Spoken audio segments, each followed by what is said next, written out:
Nii nagu te kavast näete, on Lauri siis maailma 6. suurkontserni Skanska inimene ja räägib oma edusammudest projekti juhtimises.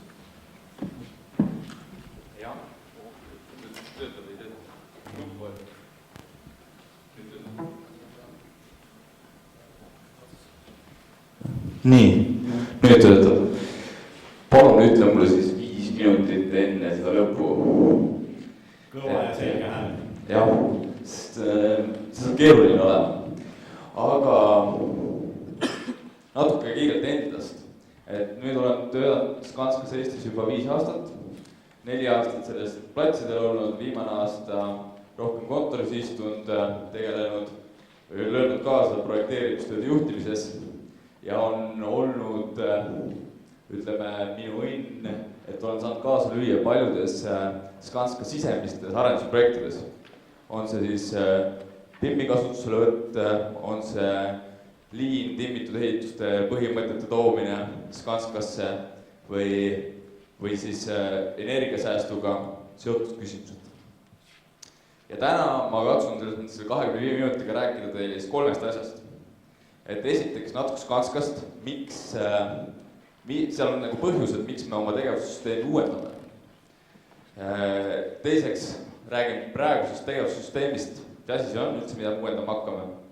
Ja kolmandaks nendest põhimõtetest, nendest aluspõhimõtetest, mis on selles uuendatud tegevussüsteemis sees.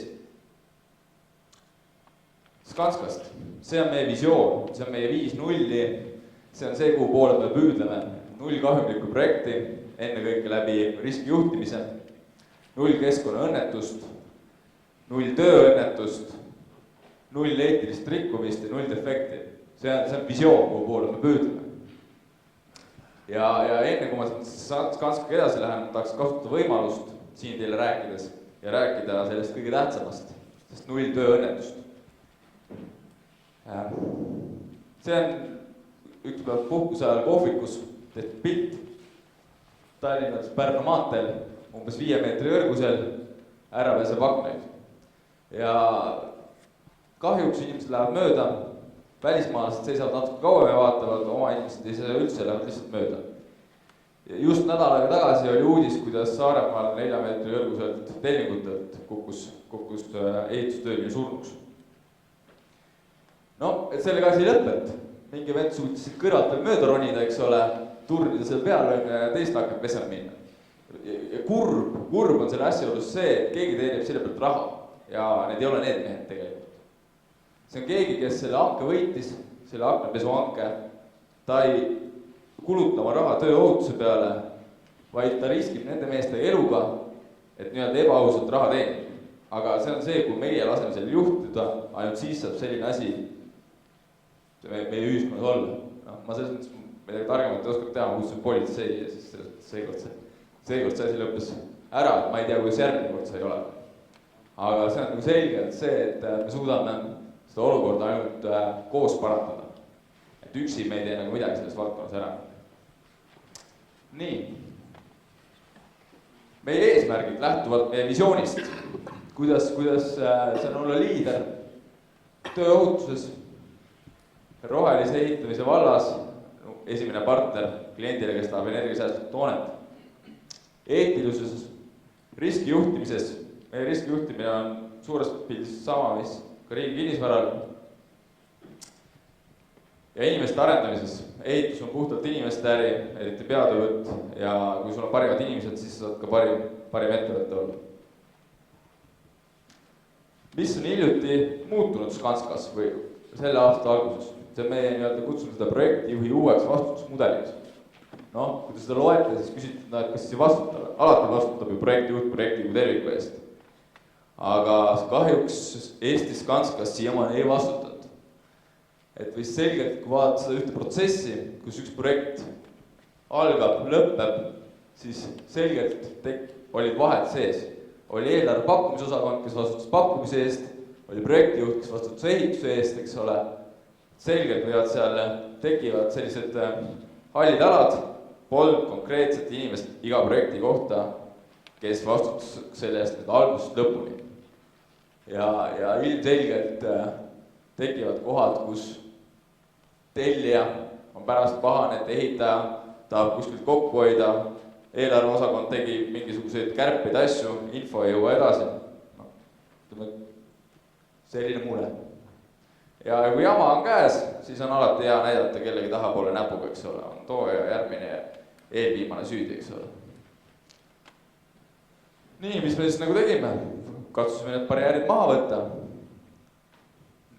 Nii, et see on meie jaoks nagu projekti uus roll. Paljudes teistes ettevõtetes ammu juba töötab niimoodi. Ka meie väiksemates üksustes see asi ei töötas nii. On need siis vaiatööd, on see siis elektritööd. Need tegutsesid täpselt samamoodi algusest lõpuni kogu aeg tegutsenud. Nüüd ka peatöövõtu pool tegutseb samamoodi. Noh, võib vaadata projektijuhti kui ühte vormelisõitet. Rada on tema projekt, võistlus on tema projekt, eks ole.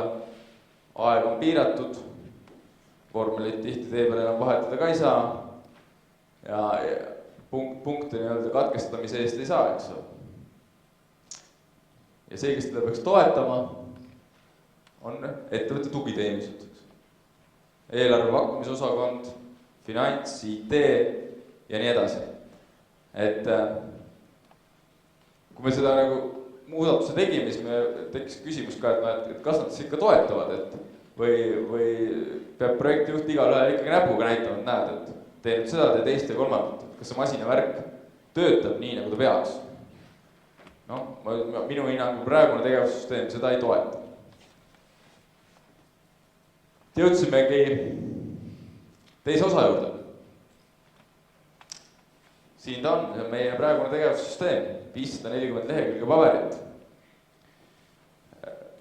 Julgen arvata, et praegustest Skanska töötajatest ei ole seda mitte keegi algusest lõpuni läbi lugenud. Ma ei pane nagu pahaks selles mõttes. Ja ma arvan, et keegi ei pane Skanskas. Ja alumine pool, umbes sealt keskelt kuskilt, see osa, käib nüüd ehitamise kohta, peatöövõtu meetodil ehituse kohta. See on täisikuse juhendeid, vorme, protsesside kirjeldusi, protsessiskeeme ja kõike muud sükest. Ja karm tõde on see, et ega seda kõike seda ei suudetud täita. Alati täideti seda, mida parasjagu kontrollitakse, eks ole. Ja ta ei toeta nagu seda, ütleme, uut lähenemist. Ja võib-olla ka tema vanus on natukene juba soliidne, et see on nüüd aastast 99, kui ta hakati looma. Ja loomislugu on ka selle puhul tähtis, et iga üksus või ütleme, mitte just iga üksus, aga enamjaolt tekkis see niimoodi, et mingite üksuste juhtidel paluti kokku kirjutada tema osa, tema protsessi, kirjeldada oma protsessi. Ja et noh, miks seda vaja on? Miks seda vaja oli? Sellepärast, et saada vastavalt paberid kätte. Need paberid kõik ka saadi, need sertifikaadid. Tol ajal oli need raudselt väga kõva sõna aastal 1999-2000, nagu see autogi siis, kõige uuem mudel. Läks aega edasi, mis me tegime, me täiustasime seda süsteemi, punditasime seda üles, tegime kiiremaks, kõike seda, eks ole. Aga mingi hetk, nagu autode puhulgi, et sa võid teda punditada, täiustada ja lisada sinna, aga mingi hetk oleks võib-olla mõistlik uus auto osta, eks. Ja kaua see süsteemi täiustada saab? Ma ütlen, et see mitte midagi ei tohi kunagi muuta, sellepärast, et lihtsalt muuta. Võtme näiteks Ameerika põhiseadus, sisuliselt ei ole ta muudetud alates 18. sajandist, väiksed parandused. Aga see on tänu sellele, et see asi põhineb teatud põhimõttelistel printsiipidel. Ja need asjad ei muutu. Ja võib-olla see tegevussüsteemi esimene osa peaks siis ka põhimõttelistel asjadel olema ja neid juhendeid oleks lihtsam muuta. Noh, siin kahjuks on fontidega mingi mure tekkinud. Minu arvutis oli see süsteem nagu välja umbes selline, et see on niisugune ka jälle meie protsessikirjeldus, meie peaprotsessikirjeldus, turundus, pakkumine, ehitamine, loovutamine, garantii, eks ole. Aga seda peaprotsessi praeguses tegevussüsteemis eraldi kirjeldatud ei ole, aga on kõik muud protsessid kirjeldatud. Noh, näiteks pakkumistegevus. ka oma alguse ja lõpuga. Ütleme, kuskil ristub meie põhitegevusega, aga otsest seost läbi sisendi väljundi tegelikult ei ole. Meie ehitamistegevus samamoodi on nagu peasuunaga kooskõlas kuskil punktis, eks ole, aga see lõpp ja algus mitte päris. Ja kõik need üle 540 lehekülge samamoodi, et asjad on kirjeldatud iga üksuse enda poolt, et mida ta teeb ja kuidas ta teeb, aga aru saamast, kuidas ta nagu selle väärtust lisava asja poole viib, eks ole. Et kliendi nõuetele vastavaid asju ehitada, vastata kliendi nõuetele, seda osa nagu nendest protsessidest on raske välja lugeda.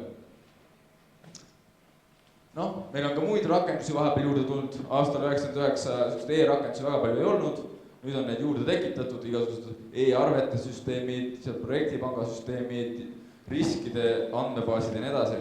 Osad neist isegi omavahel suhtlevad, mis on selles väga kõva sõna ja üldse need programmid on päris head, aga kui see tegevused koostati, siis nende olemasolega ei arvestatud ja neid on katsutud sinna hiljem juurde pookida. Kui nüüd kokku võtta see teine osa, meie praegune tegevussüsteem, mis mured ongi see, et protsessid on kõik iseseisvad protsessid ja need toimivad, seal ei ole midagi öelda, protsessid toimivad. Aga probleemid, kui analüüsime ettevõttes olevad probleeme, siis need ei ole protsesside sees, vaid need on protsesside vahel. Ja kui neid protsesse kunagi loodi, siis selle koostöö peale, need erinevate üksuste ametikohtadega, kes iganes omavahel koostööd teevad, siis selle peale nagu seda rõhku ei pandud. Ja kui mõelda edasi, et milline võiks olla siis järgmine aasta meie tegevussüsteem, siis esiteks ta on õhem, teiseks on kõigil teda lihtne lugeda, igal ühel on sealt lihtne üles leida oma kohustused, seda on lihtne muuta, lihtne edasi arendada. Ta tekitatakse mitte üksuse tegevusi iseloomustades, pakkumise ja võtan mingi paberit, teen komitee, täidan vormi ja nii edasi ja lõpuks annan pakkumise välja, vaid see protsess tekib läbi selle, mida keegi ootab selle protsessilt. Kirjeldatakse, milline on edukas pakkumine näiteks. Vaatame seda nüüd lähemalt kohe. Ma nüüd räägin mõnedest kolmandast osas nendest põhimõtetest, mida nagu tuleks minu arvates silmas pidada, kui seda tegevussüsteemi luua, uuendada. Nii. Ütle mulle vahel palju mul aega on, siis ma tean, kas ma mõne loo veel räägin vahele või ei räägi. 10 minutit.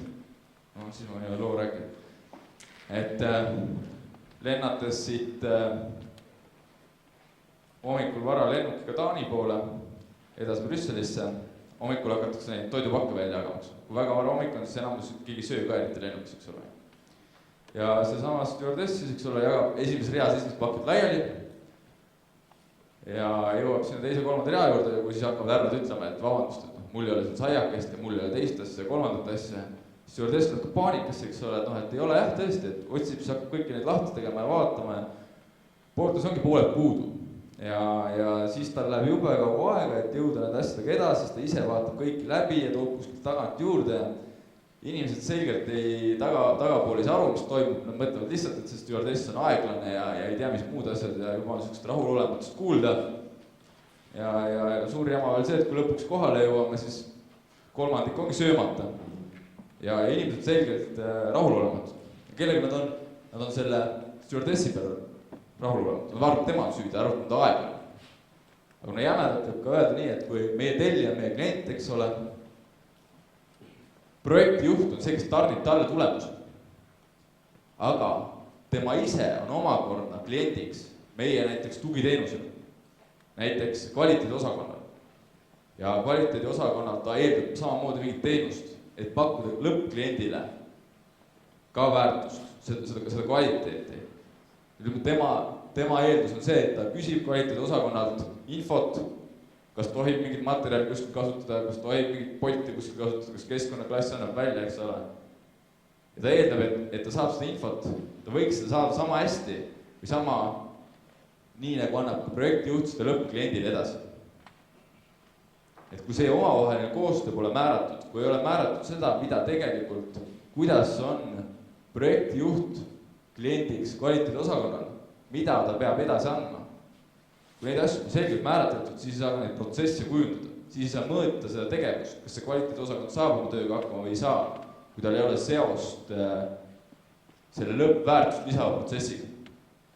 Ehk siis anda kliendile aja, kvaliteedi ja kokkulepitud maksumused toodeks, ehitis. Noh, ja nii edasi võib seda vaadata seda ahelat nagu pikalt. Seal on alltöövõtjad, tarnijad, personaliosakond, kes annab töötajaid juurde objektidele. Kuidas peaks siis üks protsess välja nägema? No, kõik protsessid esiteks peaks ringina välja nägema, mitte kuskilt algama ja lõppema. Ja tähtis on alati nende protsesside juures tagasiside. Ja protsessid kirjeldada läbi selle, millist me näeme eduka hinnapakkumisega. Milline on hea hinnapakkumine? Kas kõige odavam? No, kui eelarve pakkumisosakond võitude pealt preemiat saaks, siis ilmselt kujutate ise ette, kuhu see viiks. Et õige pakkumine on ikka see, mis vastab kliendi soovidele ja millega on võimalik teenida mõistlikult või ütleme nõutud kasumit ehitajal. Ja niimoodi siis võiks kõik need tegevused sinna vahepeale määratleda. Mille protsessid ehk lähtudes nendest edu kriteeriumitest. Sinna juurde tulevad siis erinevad tugiüksused. Sama pakkumise koostamise ajal, eks ole, on see tugiüksuseks eelarve pakkumisosakond meie uues mudelis. Projektijuht on seal keskmes ja eelarve pakkumisosakond on see, kes teda abistab selles valdkonnas. Ja tema saab sisendeid projektijuhilt. Projektijuht ütleb, ta tahab saada täpseid mahte, ta tahab saada võimalikult palju hinnaküsimisi, hinnapakkumisi erinevatele töödele. Ta tahab saada sellisel kujul mahte, et kui need ühe korra on arvutatud, et siis pärast ehitamisfaasis ei pea kõik üle arvutama. Et need oleks võimalik lihtsalt pärast lugeda ja uuesti kasutada, seda efektiivsust võita. Ja nende sisendite määramisel või sellele eelarve pakkumisosakonnale saab siis pakkuda vastavat teenust. Aga et see kogu see asi toimiks hästi, on nagu oluline asi tagasiside. Kui tagasiside nii ettevõtte sees, kui kliendil meile ei toimi, siis me ei saa ka seda arendada, siis me ei saa parandada oma tegevust, nii tugiüksused kui ka projektijuht. See on see koht, kus eestlasel on muidugi nagu raske esiteks seda anda ja veel raske seda küsida, eks ole. Aga ilma selleta see süsteemi toimib. Ilma selleta ei ole seda peamist motivaatorit, et olla parem, et oma tegevust mõõta ja see tagasiside on ka see, mis aitab kontrolli muuta ennetamiseks. Sest kontroll kui selline on, see on vigade avastamine, aga sellest avastamisest tihti pole midagi kasu, mida on vaja ennetada. Selgelt saab eristada väärtust lisavad ja mitte lisavad tegevused. Nagu me oleme liiniteooriatest täpselt kuulnud, et umbes kolmandik ehitusplatsi tööst on see, mis tegelikult maja kasvatab. Ülejäänud on see ootamine, tassimine, ümbertegemine, kõik see muu. Sama asi on iga organisatsiooni tegevuseks. Selgelt saab määrata ära, millised on need väärtust lisavad tegevused. Enne kõik kasvatada nende efektiivsust.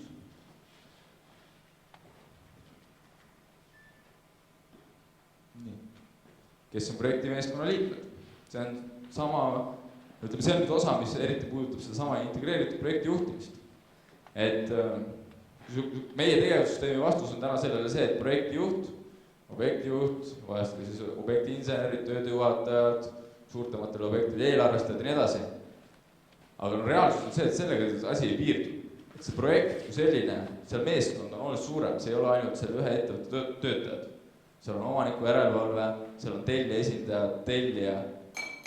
See nende roll on tihti erinev, kes löövad rohkem kaasa selle juhtimises, kes vähem.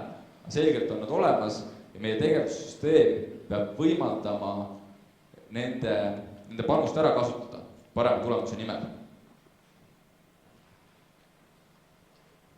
Meil ametlikult käib enamus sellest tegevussüsteemi täitmisel ikka paberile. Et kindlalt on see koht, kus ütleks, et riigiasutused on paljuski erasektoril eest ära läinud.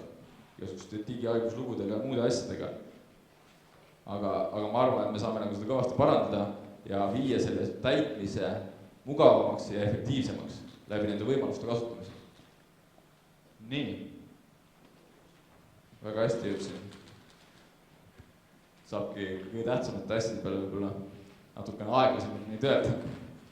Et kui teie ettevõttes või kunagises ettevõttes plaanitakse siis nii-öelda luua oma tegevussüsteemi või olemasolevat uuendada, siis minu soovitused või nagu põhilised ideed, millest lähtuda, kui seda teha. Määra ära need samad sisemised kliendid ja nendele teenuse pakkujad. Et iga tugiüksus, iga töötaja peab selles mõttes aru saama, kuidas tema on seotud lõpuks sellega, et kuidas see ettevõte seda väärtust loob ja pakub. Kuidas nad on meie puhul selle projektijuhiga seotud, et see projektijuht teeb seda tulemust. Kuidas on ka vastuvõtusekretär projektijuhiga seotud, kuidas tema seda teenust edasi annab. Ja see nagu võimaldab ka siis seda tagasiside andmissüsteemi sisse viia. Ja ongi järgmine, et ära lepi siis puuduliku tagasiside.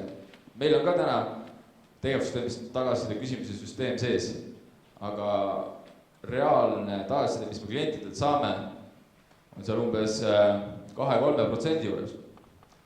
Et ikkagi väga-väga madal, eks ole.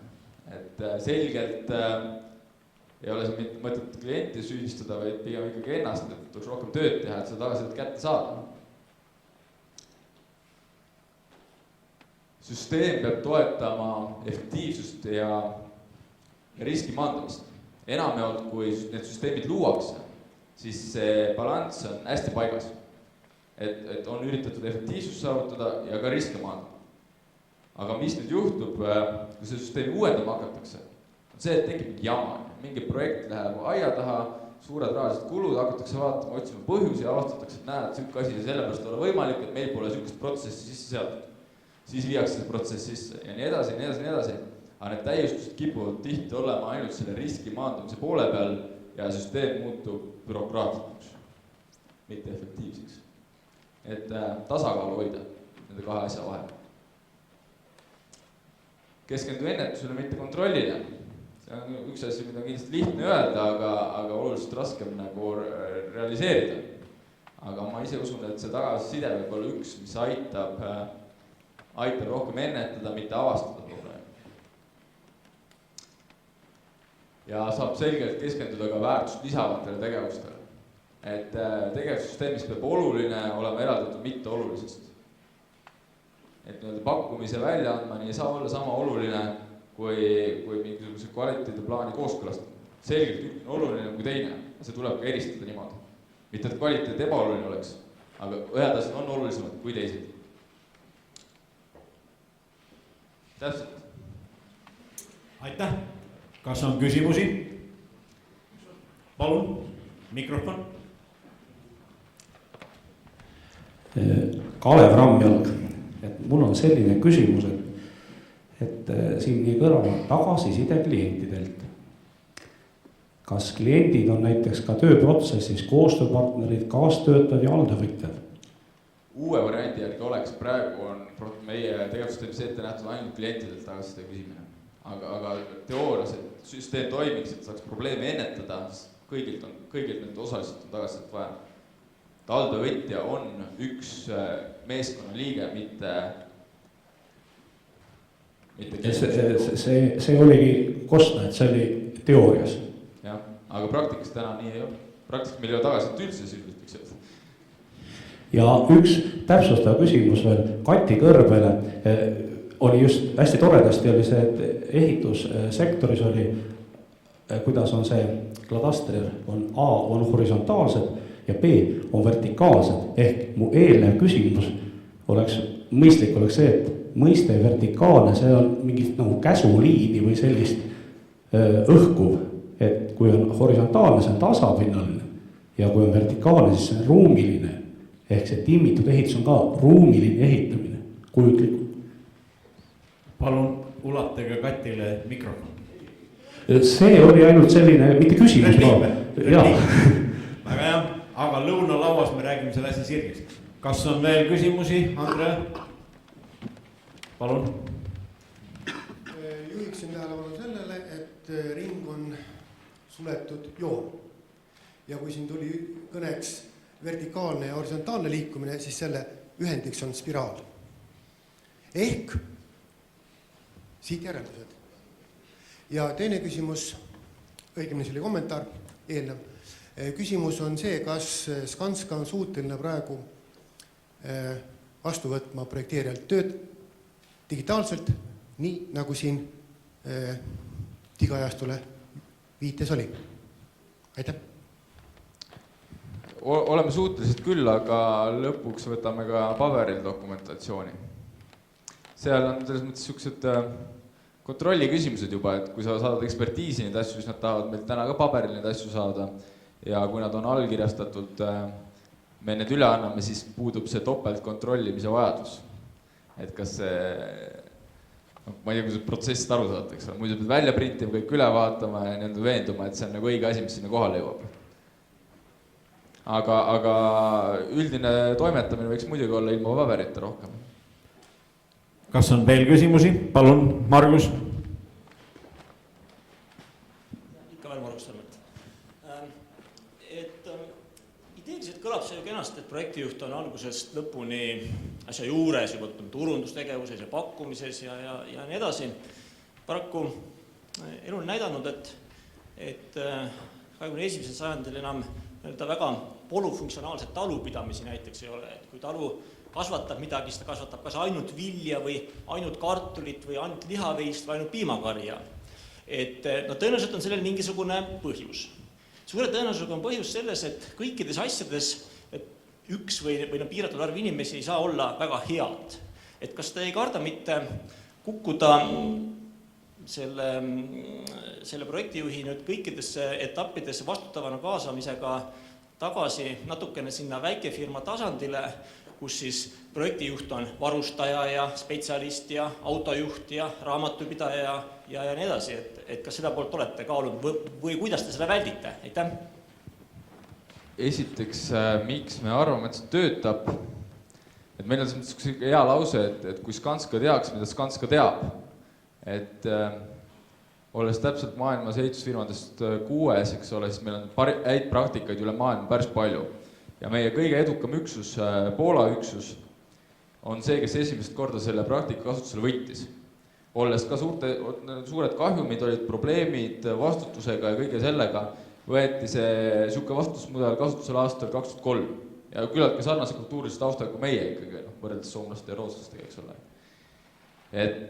Ja see on tõeliseks edulooks kujunenud ja see on ka võib-olla üks peamine põhjus, miks usuti sellesse lahendusse. Ja et see toimiks hästi täpselt nii, et see projektijuht ei peaks olema ei autojuht ega varustaja, on vaja seda toimivat tugiteenuste kompleksi nii-öelda, nagu see vormelipiloot, eks ole, ega see Schumacher ei pea seal ütlema, et vaheta nüüd seda ratast ja nüüd teist ja kolmandat ja sina tangi on. See toimub automaatselt. Et see on vaja toimima saada, et kogu see vastutusmudel ka töötaks. Tänan, daamid ja härrad. Järgmised küsimused on võimalik esitada Skanskale novembris 2012. Nüüd kuulutan välja lõuna ja annan juhised. Üliõpilased, teid oodatakse all sööklas. Tänased lektorid ja külalised, seal on meie valgepäine daam, kelle nimi on Maarja, hoidke tema lähedale, ta viib sinna, et te saate kõud täis. Külalised, kes on tasuliste pääsvetega, nendel on juba käes talongid. Teid oodatakse 4. korrusel. Ma palun siiski, et te kõik oleksite siin tagasi 2:30 ja siis saaksime päevaga kella 5 lõpetatud. Aitäh!